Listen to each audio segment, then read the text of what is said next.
Hi, welcome back to Christine's Home Affairs. Today I am reviewing my machine.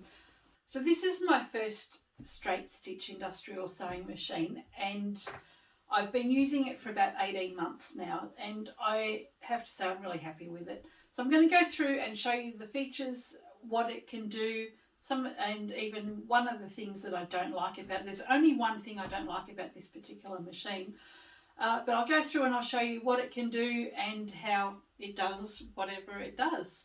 So stick around and we'll go through quickly and see some of these features. And I'll let you know what I really don't like about this machine.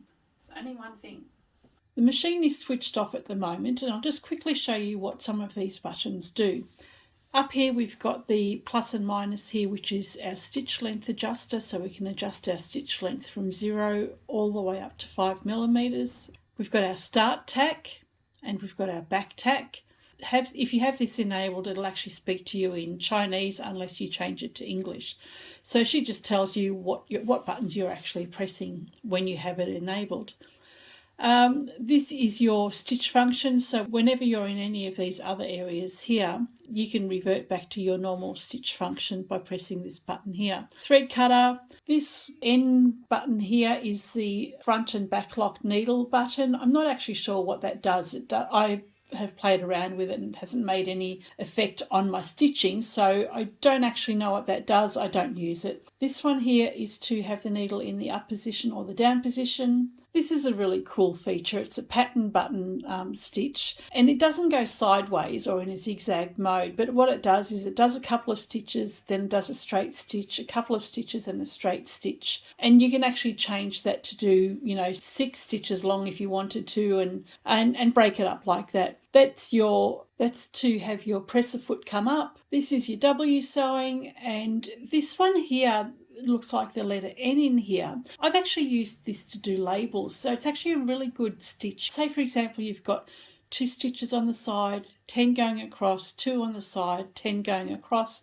You can actually set the pattern so that it will actually do that for you and it'll count the threads as you're going. So that's a really cool feature and one of the reasons why I purchased this machine. That is a clamping function. I don't really know what that one does. I don't use it. I should play around and see if it actually has any effect on my sewing. This round cyclone icon is an auto function button and that's good if you're using multi-segment sewing. This icon here is to cut the thread and lift the presser foot when you finish sewing, and this one here is to leave the presser foot down when you finish sewing. So it'll cut your thread if you've got the thread cutter enabled. It'll cut your thread and leave the presser foot down. So I think I usually have that function set, and the reason I have this function set is because this machine has a noisy solenoid, I think, so I just like to eliminate some of that noise. And if we switch this machine on now, it'll come up with all the settings that you've had the last time you used the machine. So I'll just press the speaker button. So I think she said hello in Chinese. Turn that off. Okay, we've got our stitch length selector here, so we can plus or minus that to increase the length of our stitches. 5 is the biggest that it goes to, 5 millimeters, and 0 is the smallest. I usually have mine on about 2.9. This one here is, as I said before, the start tack. So if I hold this button down, you'll see these two here, the 3s are the start tack. And you'll have noticed that there's AB, AB here. That means it's going to do a start tack twice. Okay, if I press that again, it's not going to do a start tack at all. And if I press it once again, it'll just do the start tack once. It shows you, or the start tack once. So it shows you here that I've got it set once. The 3s mean that it's actually going to do 3 stitches forward and 3 stitches back before it actually starts sewing. These ones here, the C and D, is for the back tack, and it does exactly the same thing. If you hold the button down and watch over here, it'll do the back tack twice, and you can adjust the stitches here. Cancel it if you don't want to do a back tack and bring it back again if you do. If I want to adjust the amount of stitches that my start tack does, move my cursor so you can see that 3 is flashing, and I can make it do 4 stitches forward. Move my cursor, I can make it do 2 stitches back, and if I press the P button, it'll actually set it so that next time I do this, it'll do the same thing. I don't want to have this done permanently though, so I'm just going to leave it exactly as is. With my start tack set at 4 and 2, it's going to do 4 stitches quickly forward and then 2 back, and then it's just going to start sewing forward. Then when I put my heel on the foot pedal, I'll heel back and it will actually cut the thread and then raise the foot. And this will happen very, very quickly. Now I'm going to heel. And I should have warned you about the noise as well. So this has actually got a noisy I think it's a solenoid. It is the only thing I don't like about this machine, is that it is noisy when it raises and lowers the foot automatically.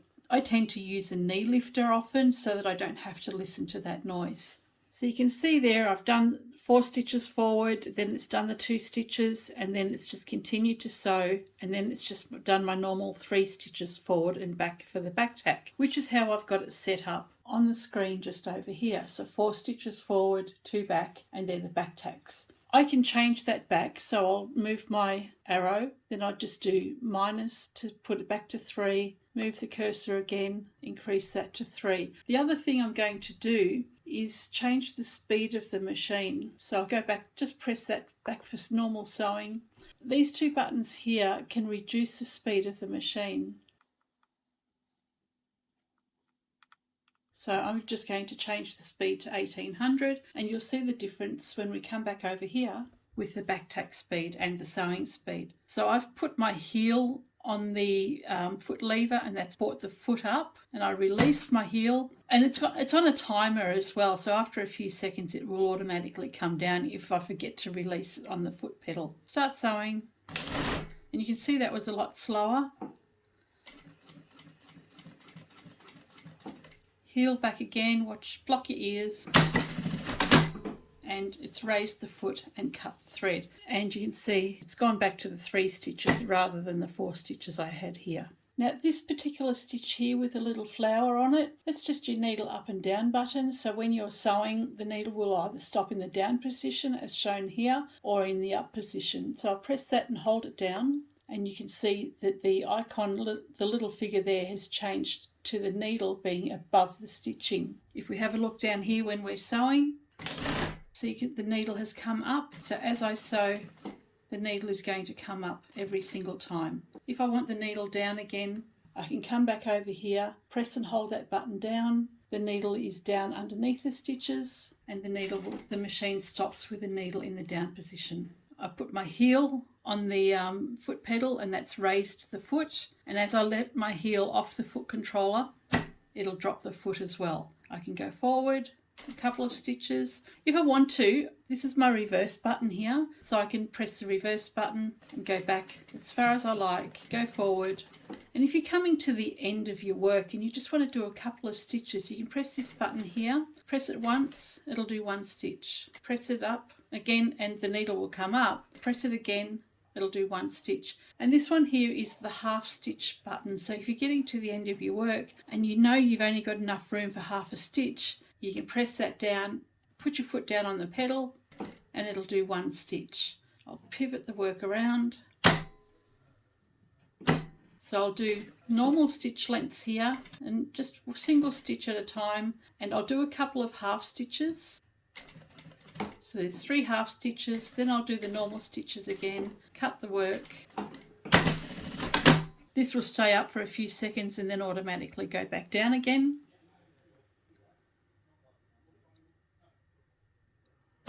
And you can see here I've done my normal stitches, then you can see a couple of tiny little half stitches in there.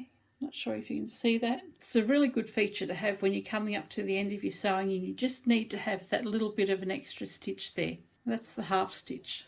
This little icon here, when you're sewing along, it's going to raise the foot every time you stop sewing. Hold that down, and you can see that little icon came up, so that you can see that little circle in the middle of the line. That just indicates that the presser foot is actually going to come up to the middle section. So again, it's going to be noisy every time the foot comes up. So I've stopped sewing, the foot's come up, it'll go back down again after a period of time, and we'll just wait for that to go back down. So every time I stop sewing and start again, it'll come up and then go down when I start sewing. But otherwise, if I just take my foot away from the machine, it'll have that long pause. So if I stop now it'll come up. If I start again, so it's going to come down every time I start sewing.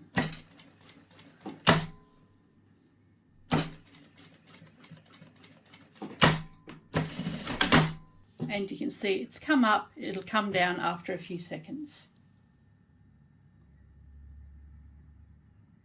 So that's a feature that I don't often have on my machine. Most of the time it's because I'm doing videos for YouTube and it just gets a little bit noisy, creates too much editing. If I wasn't doing videos, I'd actually have that on all the time.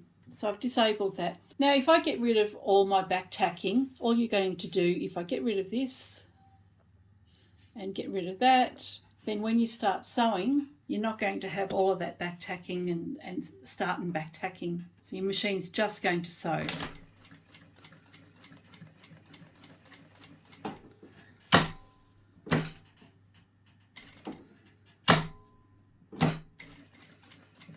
And when I finished, I put my heel down and you can see that it's just cut the thread off at the back there, and you have a look at the back and it's just kept a really short tail. Can you even see that thread? There's just a really short tail. So it's really nice. You don't have to go and trim your threads or anything. It just does a really nice short trim. I do like my sewing to have an automatic start and back tack, so I have that set permanently. My needle is always in the down position. My thread cutter is always on. The other thing that is a pretty cool feature on this machine, which I showed you the button for, is this one here, which is your multi-segment sewing. So if I press that and hold the button down, I've got all the stitches set up here. If I move my cursor, now the first row of stitching has got 12 stitches, and I can change that to 22 or whatever I like. I'm going to leave it at 12 and just press program for that, and that'll set that. Then I can go back to the cursor and change the second row of stitching, so I'll increase that number to 2, and that's going to do the second row of stitching, and I'll increase that to 22 and press the program button. Go back to change that to number 3, so position 3, I'm going to leave that at 12, and then if I go back again and change to position 4, I can make that, move the cursor, make that 22 as well, and program that. Now you'll notice this little auto function icon is up on the screen, and that came on when I set this little pattern up. Disable that. Then we're going to start sewing here. The first row of stitching that we're going to do is going to have 12 stitches, and you'll see that this pattern is a lot easier to sew now. It's going to go at a much better speed. So I've just got my foot on the pedal, it's stopped by itself. I'll lift my foot off, I'll put the heel back to raise my presser foot, or you can use your knee lifter if you have one. Let go, and that'll go down, and then it's going to go nice and slowly and do the 22 stitches.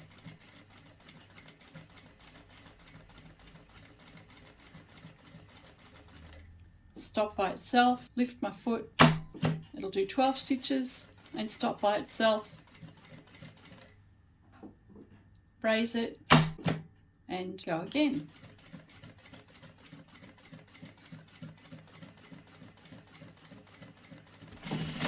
And it'll automatically stop, and the foot will come down shortly. So there's the square that I've done using the 12, 22, 12 and 22 stitches, and you have much more control over it if you disable this particular feature just here. So you don't want to have that on your machine when you're actually doing your pattern sewing. You have no control whatsoever. Another cool feature on the machine is this one here, that's a little pattern stitch there. So if you're doing bag straps, for example, you could actually have some extra support going along in here. We'll disable all of this now. Just go back to normal sewing. Just a quick press of the button. You can see the little straight line down there. That's just your normal sewing. And if I press this one here, I'm just going to leave the settings as they are. And it's going to do 2 stitches and then a single and then 2 and a single and so on. I'll show you. So you can see it going backward and forward.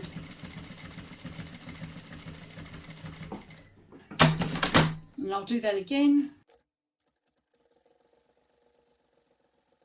So that's a really good feature to have, especially if you're doing bag handles and you just want to have a little bit of extra support on there. That's just your normal pattern box there, and then you've got your double stitching across the centre there. And to get out of that screen again and just go back to regular sewing, you just press that really quickly and it takes you back to your regular settings that you've had before. If you ever muck this up and you need to set it back to the factory settings, you can just press and hold the reset button down and it'll take the machine back to the factory settings. I think that's about it. What other features are there of this machine?